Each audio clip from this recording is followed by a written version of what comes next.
జై గురుదత్త శ్రీ గురుదత్త. తెలుగులో కవి సమ్రాట్ బిరుదాంకితులు, తెలుగు సాహిత్యంలో తొలి జ్ఞానపీఠ అవార్డు గ్రహీత, 20వ శతాబ్దంలోని ఆంధ్ర సాహిత్యమునకు ప్రత్యేకించి సంప్రదాయ సాహిత్యమునకు పెద్ద దిక్కు ఆయన చేపట్టని సాహిత్య ప్రక్రియ లేదు. కావ్యములు, కవితలు, నవలలు, నాటకములు, ప్రయోగములు, విమర్శలు, వ్యాసములు, కథలు, చరిత్రలు, ఆయన పాండిత్యము, ప్రతిభలు జగమెరిగినవి. ఆయన ఎవరూ కాదండి, ఆయనే కవి సమ్రాట్ విశ్వనాథ్ సత్యనారాయణ గారు. ఆయన ఎప్పుడు కూడా ఒక మాట చెప్తూ ఉండేవారు, నేను రాసిన పద్యముల సంఖ్య, ప్రకటింపబడిన వాని సంఖ్య సుమారు 20,000 ఉండవచ్చు, మరి నేను చింపివేసినవి 50,000 ఉండవచ్చు అని ఆయనే సగౌరవంగా మాట్లాడుకునేవారు ఎక్కడున్నా సరే. అంటే మొత్తం మీద ఆయన రాసిన రచనలన్నీ కలిపితే 1,00,000 సంపుటాలు ఉండవచ్చని మాత్రం మనకు తెలుస్తోంది. విశ్వనాథ్ సత్యనారాయణ గారికి ఒకేసారి వచ్చే అదృష్టం ఏం కలవలేదండి. ఆయన జీవితంలో కూడా ఉత్థాన పతనాలు అనేవి చూసినటువంటి గొప్ప వ్యక్తి కవి సమ్రాట్ విశ్వనాథ్ సత్యనారాయణ గారు. ఎన్నో ఇబ్బందులు పడ్డారు, మానసిక ఇబ్బందులు పడ్డారు, శారీరకంగా ఇబ్బందులు పడ్డారు. ఎన్నో రకాలైన ఇబ్బందులను, ఒడిదుడుకుల్ని తట్టుకుని ఆ శారదాంబ కృపా కటాక్షాలతో కవి సమ్రాట్ అయ్యారు మన విశ్వనాథ్ సత్యనారాయణ గారు. అయితే ఈరోజు వారి జీవిత చరిత్ర కాకుండా వారి రచనలలో ఒక అద్భుతమైన రచనని మీ ముందుకి తీసుకురాబోతున్నాను. సహజంగా పిల్లలు ఎవరైనా సరే దేనికి భయపడతారు అంటే పరీక్షలకు భయపడతారు. ఆయన పరీక్ష అనేది కథా వస్తువుగా తీసుకుని చాలా అద్భుతమైన రచన చేశారండి. ఆ రచన అంతా కూడా మన చుట్టూనే తిరుగుతున్నట్లు అనిపిస్తుంది. ఆ రచన అంతా కూడా మన ఇంట్లో జరుగుతున్న వ్యక్తులకి జరిగేటటువంటి సంఘటనగా అనిపిస్తుంది. కాబట్టి అటువంటి అద్భుతమైన రచనలు నేటి సమాజంలో పిల్లలకి తెలియాలి, పెద్దలకి కూడా తెలియాలి అనే దృఢ సంకల్పంతో, దృఢ నిశ్చయంతో మహానుభావుడు రాసినటువంటి పరీక్ష అనేటటువంటి ఒక రచనను ఈరోజు మీ ముందుకు తీసుకురావడం జరుగుతోంది. కవి సమ్రాట్ సత్యనారాయణ గారు ఎంతో ఆయన ఆలోచనతో రాసినటువంటి గొప్ప రచన పరీక్ష. దాని గురించి ఈరోజు మనం మాట్లాడుకోబోతున్నాం. సరే, ఇంకా విశ్వనాథ్ సత్యనారాయణ గారి కథా వస్తువు విషయానికి వస్తే పేరులోనే ఉందండి పరీక్ష. ఇప్పుడు ఆ పరీక్ష గురించే మనం మాట్లాడుకోబోతున్నాం. ఆ రోజుల్లో ఇంగ్లీషు చదువులు పేద సంసారాల మీద ఎలా ప్రభావితం చూపుతాయన్నది ప్రధాన విషయం. కానీ లోతుగా మనం ఆలోచించామనుకోండి, ఇది చదువుతున్నప్పుడు కొంచెం లోతుగా ఆలోచిస్తే ఈ రోజుల్లో విద్యా విధానాలు, పరీక్షలు విద్యార్థుల మనస్సుల మీద, తద్వారా వాళ్ళ జీవన స్థితిగతుల మీద ప్రభావం, ఎలాంటి ప్రభావాన్ని చూపుతాయన్నది కళ్ళకు కట్టినట్టుగా విశ్వనాథ్ సత్యనారాయణ గారు ఆ రోజుల్లోనే రాశారంటే ముందుగా ఏం జరుగుతుందో అని ఆలోచించి రాశాడేమో అన్నట్టుగా అనిపిస్తుందండి.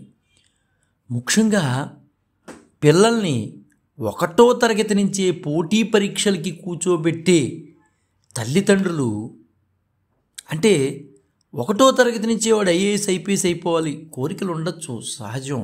కానీ మన కుర్రవాడి యొక్క శక్తియుక్తుల మీద కూడా ఆధారపడి ఉంటుందిగా, దాన్ని కూడా అర్థం చేసుకోవాలిగా. కొంతమందికి ఐక్యూ లెవెల్ తక్కువగా ఉంటుంది, కొంతమందికి ఎక్కువగా ఉంటుంది. అది గమనించుకుని వెళ్ళాలి.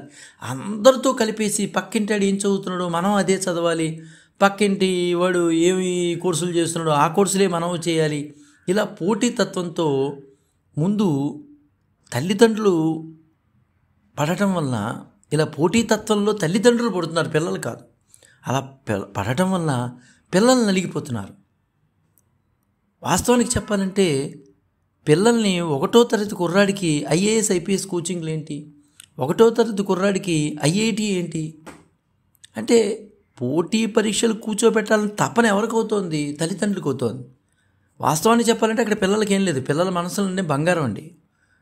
కానీ ఇక్కడ తల్లిదండ్రుల్లో తపన ఎక్కువైపోవటం వలన, ఆ తపన వలన కార్పొరేటివ్ సెక్టార్స్ బాగా దోచుకుంటున్నాయి.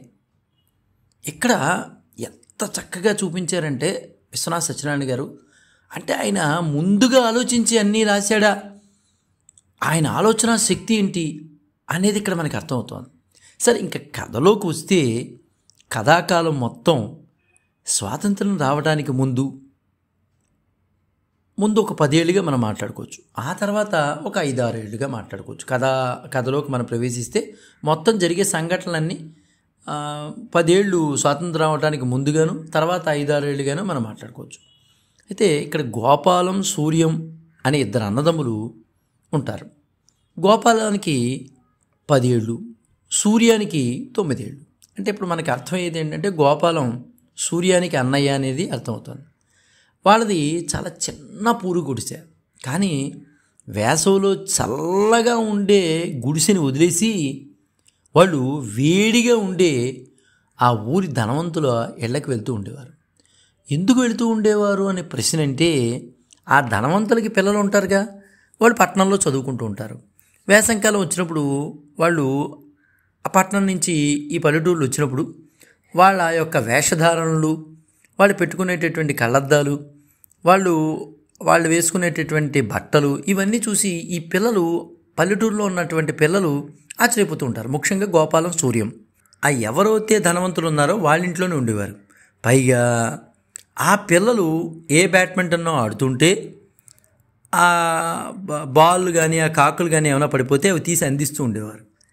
అయితే తండ్రి మాట ఈ గోపాలం, సూర్యం వినేవారు కాదని ఇక్కడ మనకు అర్థమవుతుంది కథలో. తల్లి అయితే గారాబం. ఇలా మొదలవుతుందండి ఈ కథ అంతా కూడా. మొదలవటానికి ఈ పరీక్ష అనే కథ ఇలాగే మొదలవుతుంది. సరే, మన కథకి గోపాలాన్ని నాయకుడిగా అనుకోవచ్చు.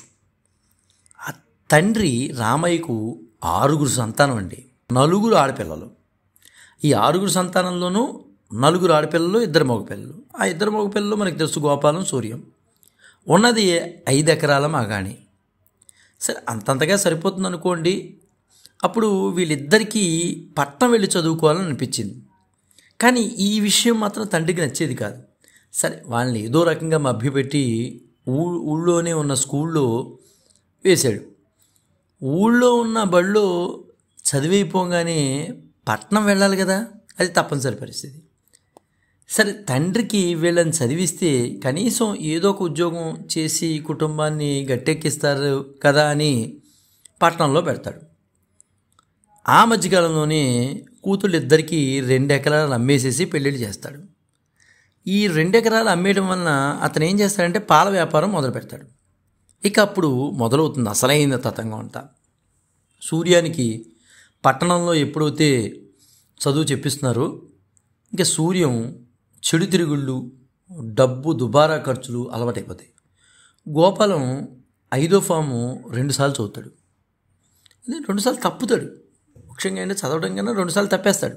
తర్వాత సూర్యం పూర్తిగా చదువు మానేసి ఇంట్లో చెడిపోతాడు.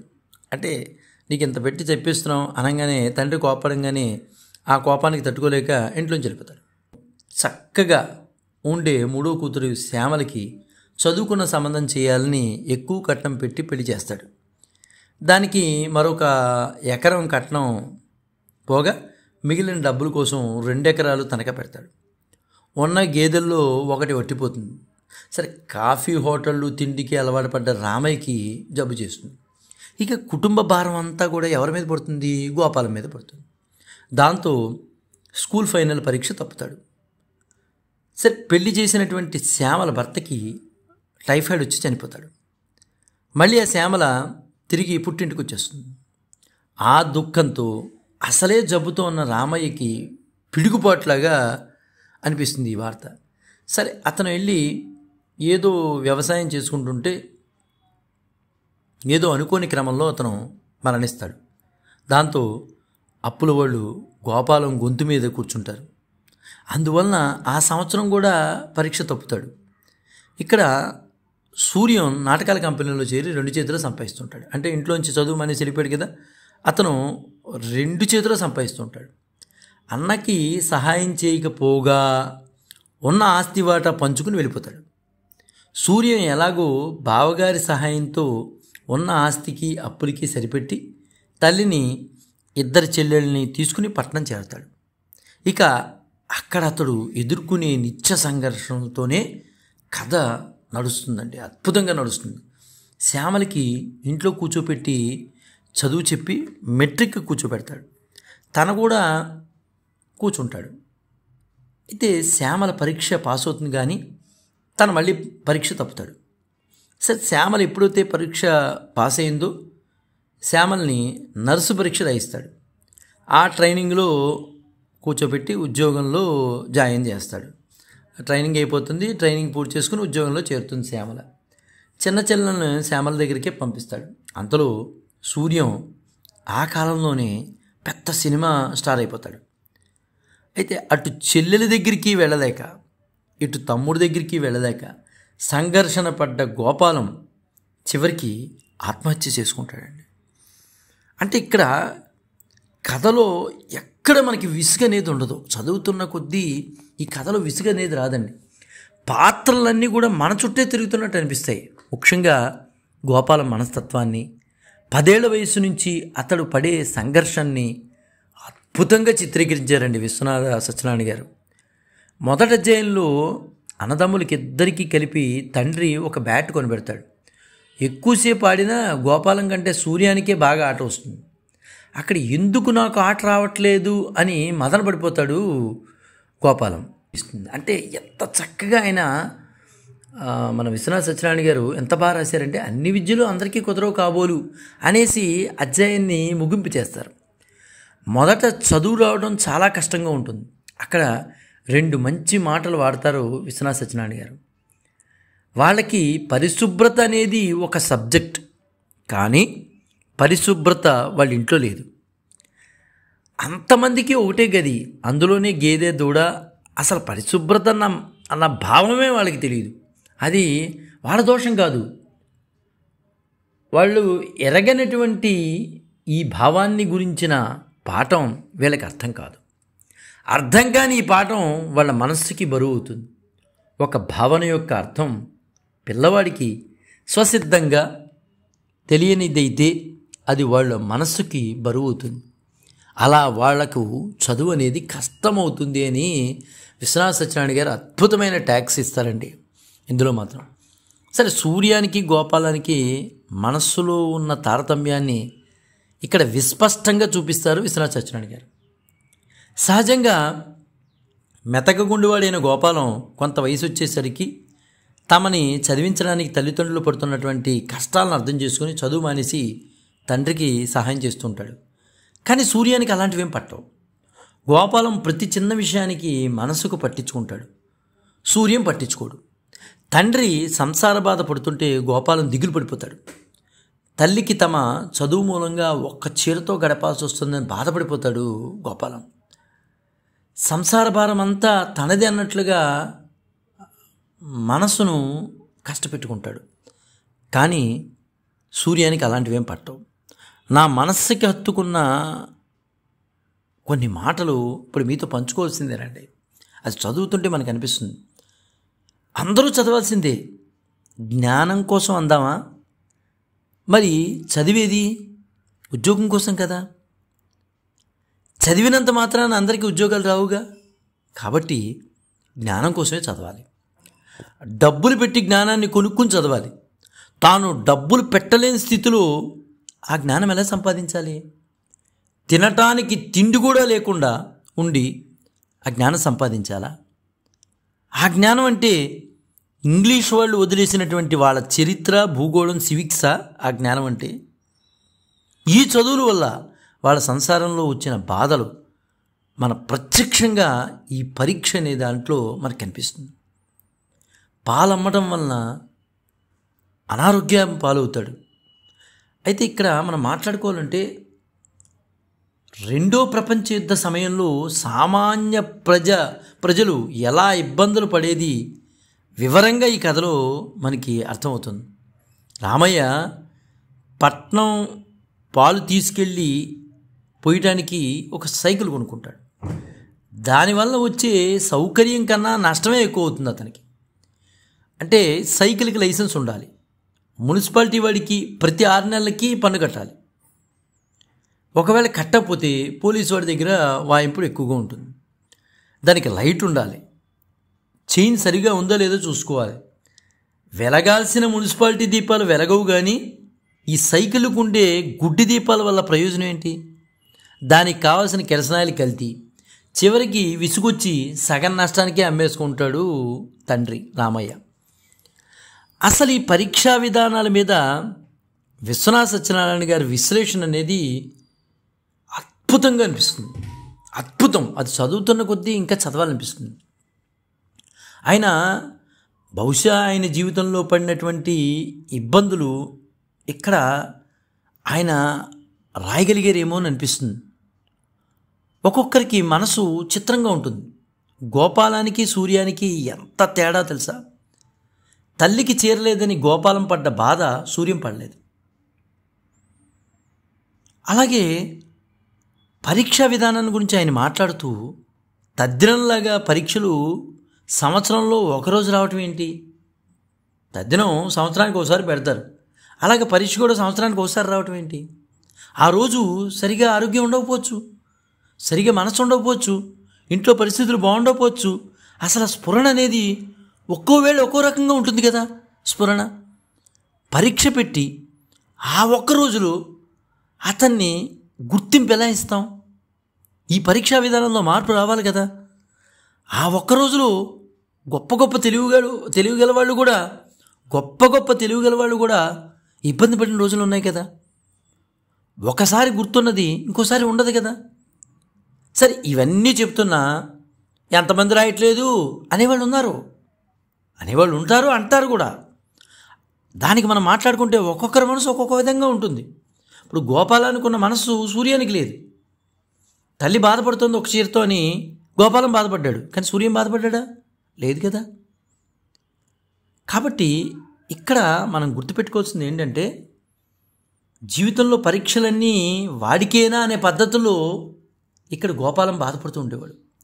మిగతా వాళ్ళకి చదవటం, పరీక్షలు రాయటం, ఉద్యోగం చేయడం, సంపాదించడం, ఇవన్నీ సామాన్య శరీర ధర్మాలు. అందరం మనుషులమే, సమానమే అయినప్పుడు పరుల దుఃఖాన్ని చూసి గొప్ప గొప్ప మహానుభావులు ఎంతోమంది బాధపడిన వాళ్ళు ఉన్నారుగా. మిగతా వాళ్ళకి ఆ బాధ ఎందుకు కలగట్లేదు? ఇలాంటి మన మనస్సులకి కావలసిన తర్కం ఈ పరీక్ష పుస్తకం నిండా పుష్కలంగా ఉంచారు విశ్వనాథ సత్యనారాయణ గారు. అందుకనేనండి ఆయన పుస్తకాలు చదువుతుంటే అదొక భావన, ఏదో ఒక భావన, చెప్పలేనటువంటి భావన. చాలా అద్భుతంగా చిత్రీకరించారు ఈ పరీక్ష అనేది. ఇక శ్యామల పాత్ర గురించి మనం మాట్లాడుకుంటే, తన ప్రతి రచనలోనూ స్త్రీ పాత్రలను ఎంత ఉన్నతంగా అద్భుతంగా చిత్రీకరిస్తారంటే విశ్వనాథ సత్యనారాయణ గారు, స్త్రీలంటే ఆయనకి ఎంత గౌరవం. ఈ నవల్లో కూడా శ్యామల పాత్రని ఎన్నుకున్నారు. స్వతహాగా తెలివైందైన ఆ పిల్ల భర్త పోయిన తర్వాత ఇంకా మెరుగుపడింది. అమాయకుడైన గోపాలానికి కష్టాల్లో ఆసరాగా నిలబడింది. గోపాలం అప్పుల వైనమంతా చక్కబెట్టుకోవడం అంతా శ్యామల విజ్ఞతే. తనే పెద్ద మనుషులతో మాట్లాడి వ్యవహారం అంతా చక్కబెడుతుంది. తర్వాత పట్నం వెళ్ళాక కూడా తన నగలమ్మి ఇస్తుంది కూడా గోపాలానికి. కానీ గోపాలం తీసుకోవడానికి ఆత్మాభిమానం అడ్డొస్తుంది. అది వేరే విషయం అనుకోండి. చివరికి అన్నను తన పోషిస్తానంటుంది. చెల్లెల బాధ్యతగా తనే తీసుకుంటుంది. అంటే ఇక్కడ ఆయన స్త్రీలను ఎంత గౌరవించారు ఆ నవల్లో అనేది మనకు అర్థమవుతుంది. అంటే స్త్రీ పాత్రను ఎంత ఉన్నతంగా చేసి చూపించారండి. చాలా అద్భుతమైన రచన చేశారు మన విశ్వనాథ సత్యనారాయణ గారు. సరే, ఇంకొక మనం మాట్లాడుకుంటే కొన్ని విషయాల గురించి ఇందులో మనం మాట్లాడుకుంటే, ఈ పరీక్షలు కొండ ఎక్కడం లాంటివండి. ఎక్కినంతసేపు శ్రమ, పైకి వెళ్ళినంత వరకు అక్కడికి చేరడమే పరమావధి. చేరిన తర్వాత ఏమవుతుంది? రాళ్ళు రప్పలు, లేకపోతే ఇంకో శిఖరం ఏమైనా ఉండొచ్చు, దాని మీద ఎక్కాలి. అది కూడా ఎక్కిన తర్వాత ఏముంది? చుట్టుపక్కల నుంచి మైళ్ళ దూరం కనిపిస్తుంది. ఇంకా కాకపోతే అమెరికా, రష్యా, చైనా, యూరప్, ఈ దేశాలన్నీ కనపడతాయేమో. బంగారు బయలుగా ఉన్న అంత మేర కనిపించాక ఇంకేం కావాలి? అదే పరమపురుషార్థం. చివరిగా గోపాలం ఎంతో బాధపడుతూ తనలో తను అనుకునే మాటలను విశ్వనాథ సత్యనారాయణ గారు ఎంత చక్కగా చిత్రీకరించారండి. ఖచ్చితంగా పరీక్ష అనే చివరి ఘట్టంలో ఆ గోపాలం పడేటటువంటి బాధను ఎంత చక్కగా విశ్వనాథ సత్యనారాయణ గారు మలిచారనేది అది చదువుతున్న వాళ్ళకి తెలుస్తుంది. గోపాలం చివరిగా అనుకుంటాడు, నేను కూలి పనికైనా పనికిరానా? ఈ పరీక్షల్లో పడి ఉన్నాను. తమ్ముళ్లాగా మేడలు కట్టడం చేతకపోయినా కనీసం గోడలు కట్టడానికి రాళ్ళెత్తడానికి కూడా పనిచేయనా? నేను చదువు కోసమే పుట్టలేదేమో, నాకు పరీక్ష ఎందుకు? నేను సుఖపడటానికి పుట్టలేదేమో, నాకు పరీక్ష ఎందుకు? నేను అసలు బతకడానికి పుట్టలేదేమో, అసలు ఎందుకు నాకు పరీక్ష? నేను ఎందుకు ఈ జన్మ ఎత్తాను? ఎందుకు నాకు పరీక్ష? ఎందుకు నాకు పరీక్ష? ఎందుకు నాకు ఈ పరీక్ష? మనుషులందరూ సమానమన్న మాట ఒట్టి అబద్ధం. చదవకుండా, ప్రయత్నం చేయకుండా, సంసార బాధ్యత పట్టించుకోకుండా ఉన్న తన తమ్ముడు గగనంలో తారలాగా ఉన్నాడు. అన్నీ పట్టించుకున్న తనేమో అణిగిపోయాడు. అదే విశ్వనాథుల వారి పరీక్ష. జై గురుదత్త, శ్రీ గురుదత్త, శ్రీపాద శ్రీవల్లభ చరణదాసుడు, మానికొండ రాజశేఖర శర్మ, రాజమహేంద్ర.